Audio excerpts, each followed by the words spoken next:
Before Kim Suk-jin was worldwide handsome, he was just a college student with a backpack and a dream of the silver screen. His journey isn't the typical tale of a lifelong prodigy. It is a masterclass in adaptation, humility, and the sheer power of saying yes to the unexpected. From the quiet halls of Konkuk University to the global stage, Jin's story is one of a man who was chosen for his face, but stayed for his heart, transforming himself from an acting student into the indispensable vocal and emotional anchor of BTS. Chapter 1. The Unexpected Path. The story of Jin doesn't start in a dance studio or at a music conservatory. It starts in a quiet, comfortable life. For the first 20 years of his life, Jin wasn't the worldwide handsome icon we know today. He was a student who wanted to be an actor, so he could tell stories. Jin grew up as the youngest in a well-to-do family. He wasn't the kid who spent his weekends practicing choreography. Instead, he was a student at Konkuk University, one of Korea's top schools, studying film and visual arts. His goal was simple. He wanted to stand in front of a camera and play a character. At that time, his life was focused on scripts and lectures, not microphones and stage lights.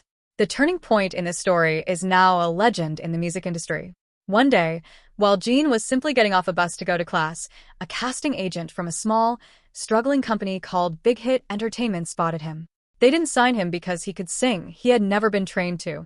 They signed him because he had a star quality that was impossible to ignore. In the data-driven world of K-pop, this is what we call a visual scout.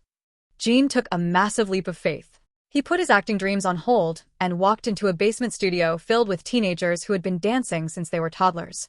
This is the part of the story that often gets overlooked. When Jin joined Big Hit, he was starting from zero. While members like Jimin and J-Hope were already expert dancers, Jin had to learn how to move his body from scratch.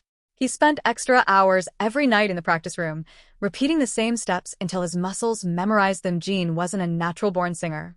He had to build his voice through sheer repetition.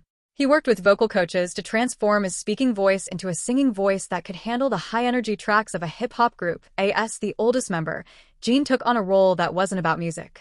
He cooked for the younger members, drove them to school, and created a sense of home in a tiny, crowded dormitory. He used his own pocket money to buy groceries for the team when the company was struggling financially. When BTS finally debuted with No More Dream, Jin was 21 years old. In the K-pop world, he was considered old to be starting out. He stood on that first stage with a fierce look and a black varsity jacket, playing the role of the tough guy. But behind the scenes, the data showed a young man who was still finding his identity. He wasn't the lead singer yet, and he wasn't a dance leader. He was the visual, the face of the group. Little did the world know that the student who got off the bus to go to acting class was about to become the backbone of the world's biggest musical phenomenon. If you enjoyed this deep dive, please leave a like and share the video. Make sure you're subscribed with notifications turned on for the release of Chapter 2, and comment which Jin era is your favorite.